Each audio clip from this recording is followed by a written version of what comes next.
The Boston Bruins lost their Black Friday matinee against the New York Rangers. Artemi Panarin has been fined $5,000 for something Marchand said that caused him to throw a glove. And looks like we might have a new look lineup for Sunday's game against the Vancouver Canucks. All that and more on this special mini bonus episode of the Locked On Boston Bruins podcast.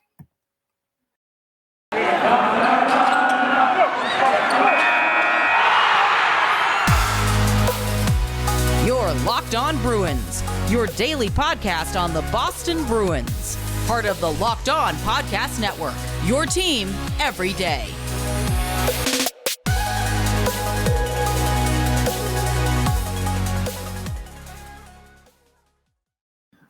What's up, Bruins fans, and welcome to a bonus weekend episode of the Locked On Boston Bruins podcast. I'm your host, Ian McLaren, and this is a daily show where we discuss all things spoke to be, as well as take a look around the NHL. Today is Saturday, November 27th, and with the game on Friday, another one tomorrow night, I wanted to quickly touch on what happened yesterday and what we can expect for the lineup tomorrow. I want to thank you for making Locked On Boston Bruins your first listen every day, and for following on YouTube, your podcast app, social media, Locked NHL Bruins. Really means a lot, and thank you for the ongoing support. I'm bundled up here, if you're watching on video, in my toucan hoodie, as I was at the rink for some hockey for one of my boys this morning.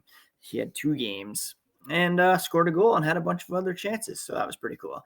Anyways, yesterday, the Bruins got off to a great start against the New York Rangers, but ultimately fell by a score of 5-2. And, a lot of the talk afterwards was the fact that there has been so much turnover on the roster. The schedule has been incredibly weird, and, it's going to take some time for these guys to gel and find their groove. Brad Marchand, who we'll touch on here in a moment, again, with respect to Panarin. He said he's not concerned at all. It's early in the year, a lot of new faces in the group, a different year, a lot different from what they've had in a long time, where they have to kind of build something again. Whereas before, there was a little turnover.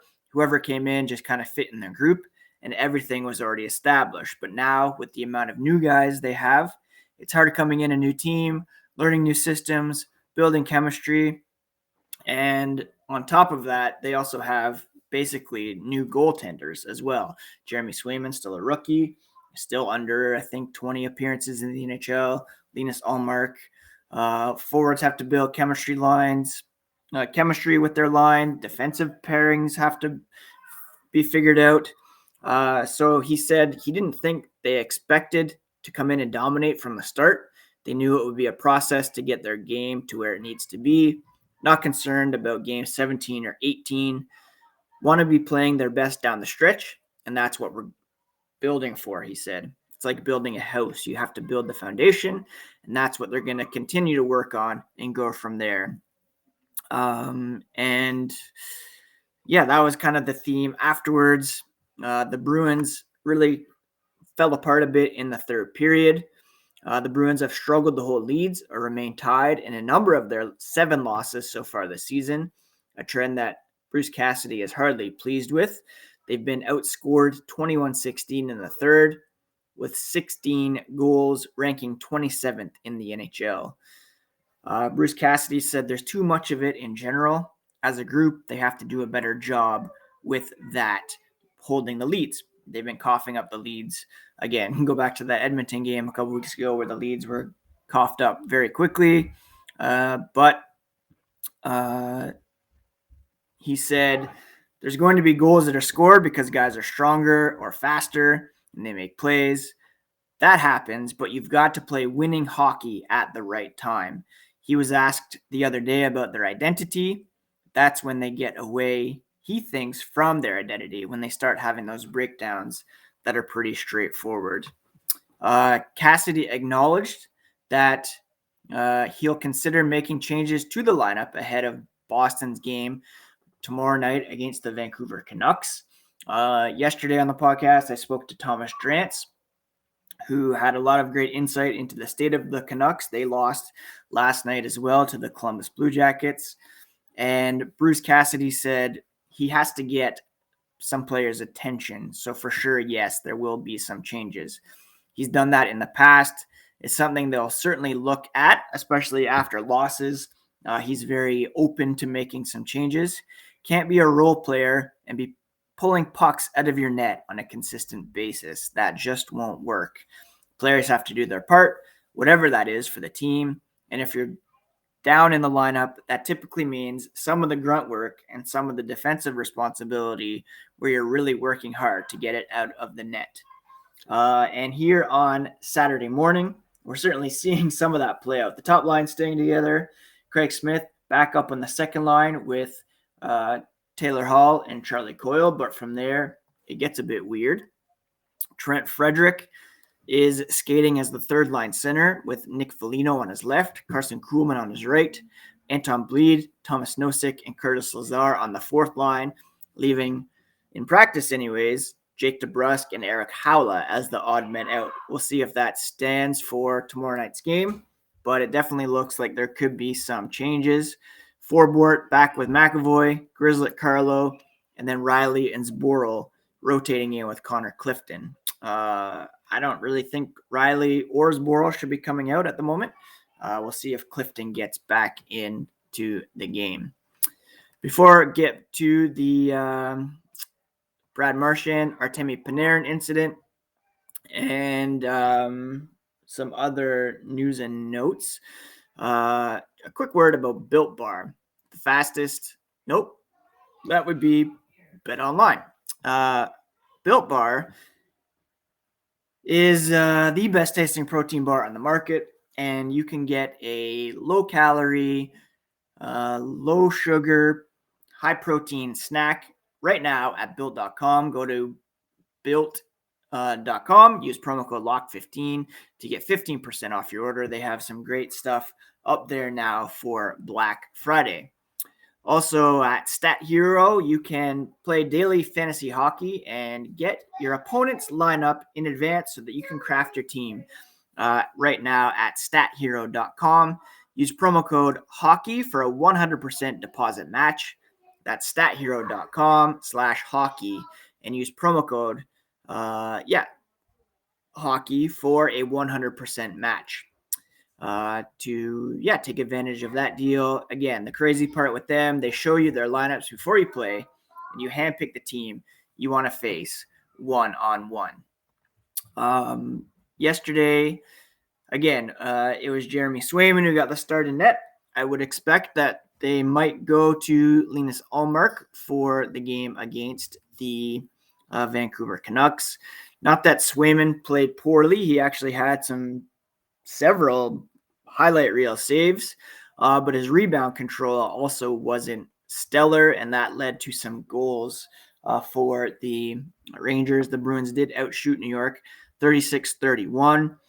They were led in shots by Brad Marchand, who had 5. David Pastrnak had 6, but neither player was able to find the back of the net. Speaking of Marchand, he was involved in an incident with New York Rangers forward Artemi Panarin, where near the end of the game, Panarin threw his glove from one bench to the other at Brad Marchand. He has been fined $5,000 this morning for unsportsmanlike conduct, and he may have had cause for reacting like that to Brad Marchand. According to Arthur Staple of The Athletic, a source of his said Marchand made some Russian-centric comments towards Panarin along the lines of no one likes you there, while bringing up Russian President Vladimir Putin. Panarin has been critical of Putin in the past. He had to take a leave of absence last season as there was some allegations made against him by a former coach over in Russia that put his family in danger, some anti-Putin sentiment. And it looks as though Brad may have played that hand in some trash talking with Artemi Panarin. If that's true, then yeah, that's kind of beyond the pale for Brad Marchand, and I would expect that the NHL would look into that as well. The thing is, Marchand was mic'd up for that game yesterday, so it'll be pretty easy to verify whether or not that's what he said and whether or not he should also be fined. Again, Panarin took a leave of absence last season because of issues with regards to Russia. There was an allegation made against him by a former Russian coach that he struck an 18-year-old woman in a Latvian hotel 10 years ago. It was a fabricated story, and he felt that he and his family were in danger, so he took that leave of absence. If that's what Marchand referred to, then yeah, that's pretty gross, and he should be held accountable for that as well. As of right now, only Panarin has been fined for throwing the glove, but he was mic'd up, and all they have to do is tap into that ABC feed, and they'll be able to find out exactly what was said. Now, the Bruins, if you recall, the other day, I pointed to a few games that they had left on their schedule here in November. I said that the Rangers game, probably one that could pencil in a loss or dropping some points. That's exactly what happened. And we see now kind of a trend playing out where the Bruins are, losing to good teams and not quite able to stack up with playoff caliber teams at the moment. Their losses this season have come against teams that are playoff bound, perhaps, or playoff hopefuls. They lost to Philadelphia. They lost to the Hurricanes and the Panthers, both of whom are atop the Eastern Conference. They did lose to the Maple Leafs, who are looking very good right now, the Oilers and Flames, who are near the top of the Western Conference, and now the New York Rangers, who are in a playoff spot. So, aside from the loss to Philadelphia, they've all come against pretty good teams. The Rangers right now third in the Metro. Their wins, the opposition hasn't been great. The Stars are struggling. They beat the Sabres. The Sharks are okay. They did beat the Panthers in a shootout. The Red Wings, Senators, Devils, and the Canadiens, as well as the Flyers again. So all teams that they expect to beat, but they're not quite matching up with the top-end competition. And that's something that, I don't hate per se. You want them to pick up points against lesser teams. If they're losing to elite teams, that's understandable, I guess. They're not an elite team right now. They're kind of a middle-of-the-road team. They do have strong underlying numbers still.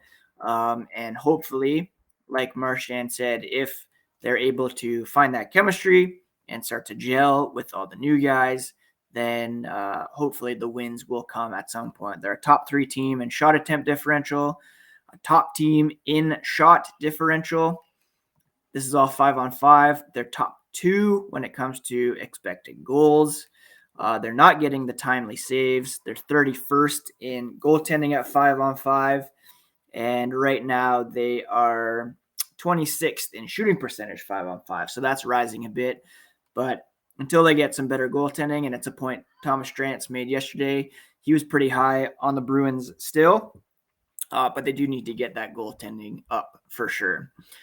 Anyways, like I said, some changes looking to be coming tomorrow. It looks like Haula and DeBrusk could be scratched. Allmark probably getting the start in net. We could see Connor Clifton back in the lineup, although I don't know if I would change that at the moment. I still think Grzelcyk and McAvoy should be together. Carlo, Riley, I think would be all right. And then maybe put Zboril and Forbort together on the third pair. That's probably what I would do at this point. But I believe that's everything you need to know heading into tomorrow's game against the Canucks. And again, I recommend you go back and listen to the Thomas Drance episode to get the Vancouver perspective on things as well. And keep you posted on any continued fallout from the Marchand Panarin incident. Again, right now, Panarin has been fined $5,000. Marchand not disciplined at the moment, but I would expect that if they're going to fine Panarin, they'll look into why he reacted as such, and if there is any substance to the reports that Marchand made comments about his status in Russia and any of those issues from last season, that the NHL should come down on him for that as well.